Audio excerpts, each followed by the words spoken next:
Hi, it's Steve from Geeks on Tap here. I want to have a quiet chat with you IT administrators on the side about managing things like Chrome.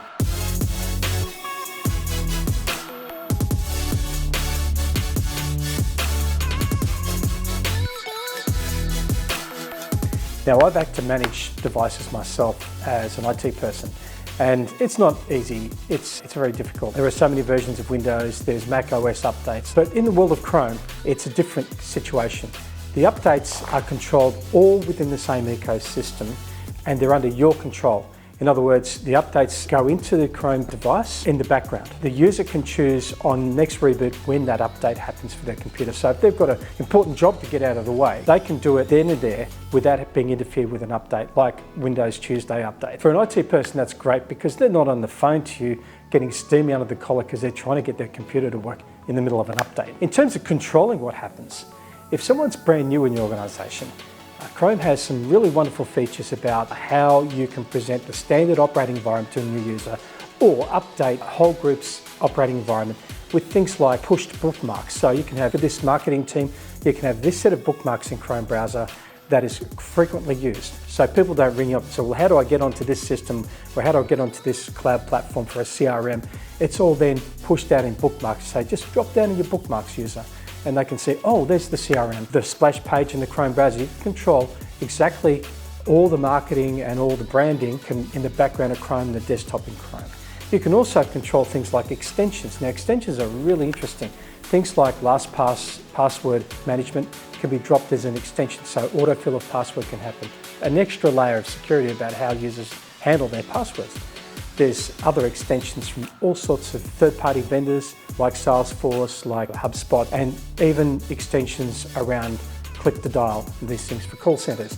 So those extensions increase the functionality of the Chrome browser so that you can actually get a very smooth user experience around how they interact with apps. So instead of actually having to go through a new window to access an app, they can use the Chrome extension to click to dial, for example, instead of copy paste. So there's lots and lots of ways you can streamline things, all done from the admin panel in Google Workspace, pushed out to a Chrome endpoint.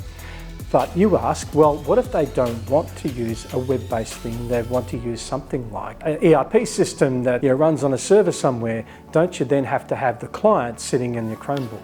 Well, actually, no. You can use a thing called the Citrix connector or virtual desktop. You can use Nutanix as a virtual desktop, or even Microsoft's virtual desktop or VMware's virtual desktop. They all work on Chrome. Once you've got the virtual desktop, they then will see either the application presented as a specific application in VDI, or they will see a full Windows desktop inside of the Chrome browser window. So that means you don't need to deal with Windows sitting out on the wild with all the problems that comes with that in terms of people sticking infected USB sticks in or people downloading things that are infected. Because if you download something meant for PC on the Chromebook and executable, it won't even download it. But because the Chrome device does not run executables, it's impervious to them. If they've got an infected Microsoft Word document, infected macro and Excel, it won't run on a Chromebook. It's safe. So you can have all of those concerns of things in the wild taken away, and all those things can be very much more controllable in a virtual desktop environment if you really need to have those apps that are not cloud. Finally, in the world of Chrome, you also have the ability, if you can't convince the company to entirely take up Chromebooks, and maybe they want Macs and whatever, there are a lot of compatibility tools for Mac and PC. There's Drive, Filestream, and also there's Chrome browser itself. Now, on a Windows or a Mac system, you can actually, if you can't control the computer itself, you can still control Chrome and see what Chrome looks like and secure Chrome itself within that environment.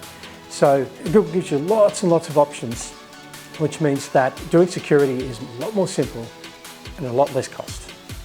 That's all from me today.